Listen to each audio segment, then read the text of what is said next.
Alright, so I've got most of the channels cleaned, as you can see here.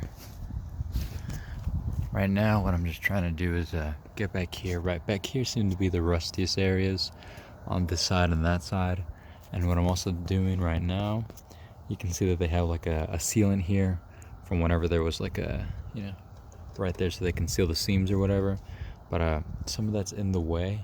So I'm going to go ahead and knock that stuff out and probably put some new stuff on there just so we can have a clean, nice area for the new weather stripping to go into. You can see that there's some pretty big chunks of this sealant that they used that would be blocking the channel from letting the weather strip sit how it's supposed to sit. Alright, I've got all this cleaned up now. I've made sure to blow it out with some compressed air. Now I'm going to go ahead and try to put the weather stripping in. Alright, so here it is. I got this one from Clark's. Now, I'm actually not going to use any glue, just for whenever in the future, in case I ever want to, touch this up with any paint or anything. The weather stripping doesn't tear. Maybe I'll put little dots of glue on some places, like maybe here where it might want to stick out. But yeah, I'm just going to read the instructions and put it in. So I've just got to make sure it goes in like that right there.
Alright, that was pretty easy.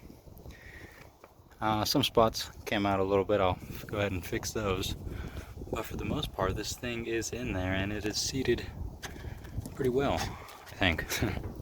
The glue would probably help, but eventually I'd like to repaint this stuff. But this will do for now, keeping all the water out, because as you can see, it was getting quite rusty in there.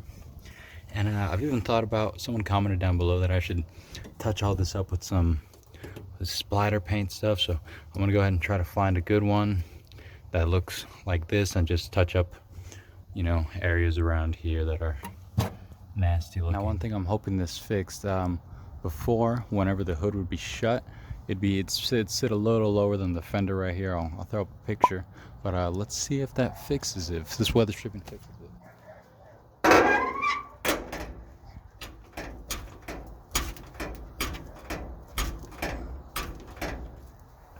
Well, I can't even latch it.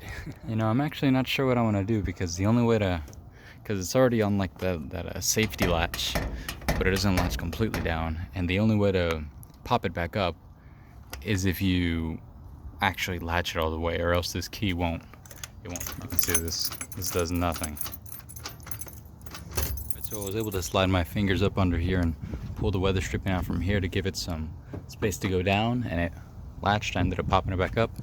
But I do see that the bolts that hold the latch on the hood, there's a little bit of room to go. Oh, this one's completely loose. But there's a little bit of room to go up and down on these. So I'm going to go ahead and loosen this one and then pull it down. Okay, that got it to latch. But now there is a bit of a gap, as you can see. Hopefully the weather stripping compresses a bit and levels out a bit more. It pulls a bit down. But we'll see. Okay, so it's been about 2 days. Hopefully that gave the weather stripping enough time to compress a little bit. But now what I'm going to go ahead and do is the little latch that I had adjusted last time. I'm going to go ahead and readjust that latch. So I'm going to go ahead and readjust this latch, raise it up just a smidge more, so I can, because you know, if it has compressed a little more, that'll give it a more room to compress even more. And so hopefully we can get it compressed enough to where we can get rid of that gap that we had here. Alright, so adjusting the latch did improve it a little bit. This still is raised up a bit more than the fender, but you know, I'm just gonna let it sit like that for another day, and then adjust it some more so it'll go down. But right now I want to go ahead and clean up the channel right here, and I want to apply some glue. Alright, so like I said before, I'm not gonna use a lot of glue. I'm just gonna use a couple dots, a couple around here, some in the middle right here, one or two here, and then same thing over here.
Okay, so feel pretty good about that. There was a little bit of like slack over here, but that came out, so that's good. So I'm just gonna go ahead and get everything cleaned up over here.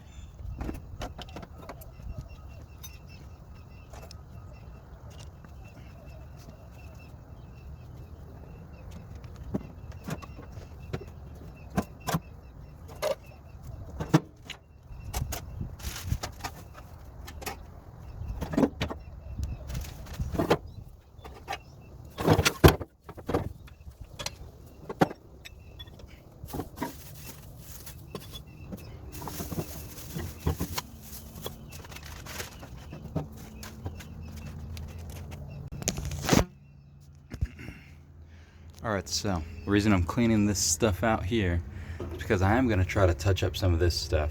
But I was doing some research, and they sell spray cans of, it's supposed to simulate this, but it doesn't. So what I'm going to try to do is, you see this is just like, I want to say gray, like under, and then with just white paint splatters on it. So I want to try to touch up areas like here with just some gray spray paint. I'll try to find some that matches this. And then I'll try to find a way, maybe get a paintbrush or something and splatter some white on there. Alright, so I find that the best way to clean out all this area in here is just to take a seat in your trunk. You know, there's perfect place to sit right here.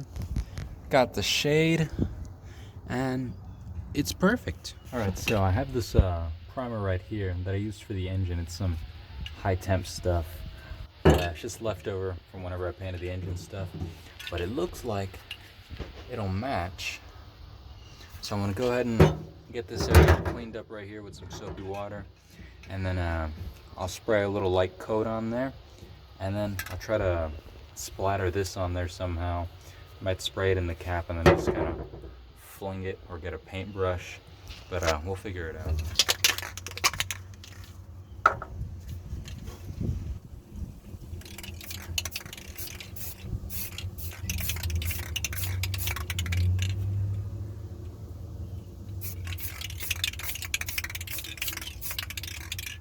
Alright, so I'm going to go ahead and stop because this gray is a little too light. You can see, or I don't know if you can see, but I can tell that it's a little too light and it's not going to look right. So I'll have to go ahead and go down to the store, find some darker gray than this. Alright, so I've got some very exciting news, for me at least. We're going to forget about that painting stuff in there because well, I couldn't find a shade that would match this. But anyways, I went a little off track after I did the weather stripping, and well, I got the turn signals to work and I got the horn to work. Yippee me. So I'll just real quick go over what I did. You can listen to that, and show you the turn signals.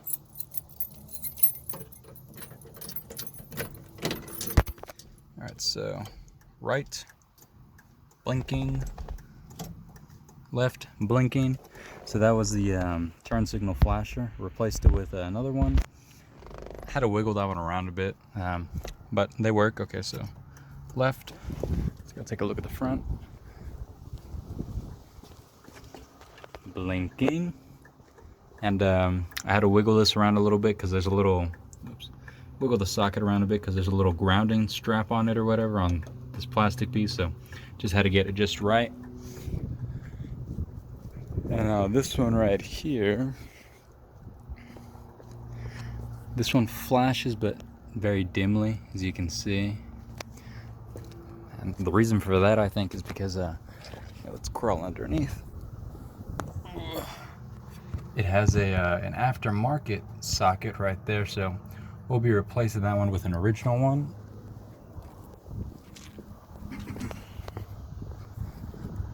And now let's do right turn signals.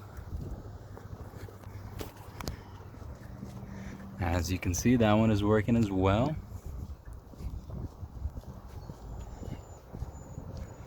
And back here.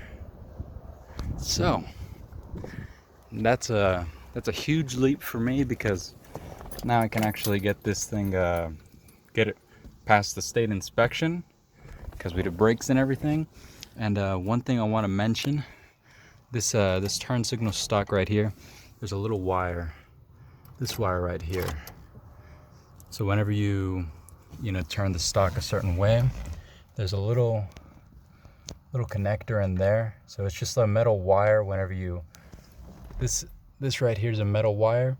Whenever you turn it to the right, say, it'll pull it up. Turn to the left, it'll pull it down. And so there's a little, I guess, selector switch in there that I had to adjust. So whenever I push it to the right, it goes all the way down, and whenever I push it to the left, it goes all the way up, or vice versa, or whatever. But yeah, so that was one thing I had to adjust.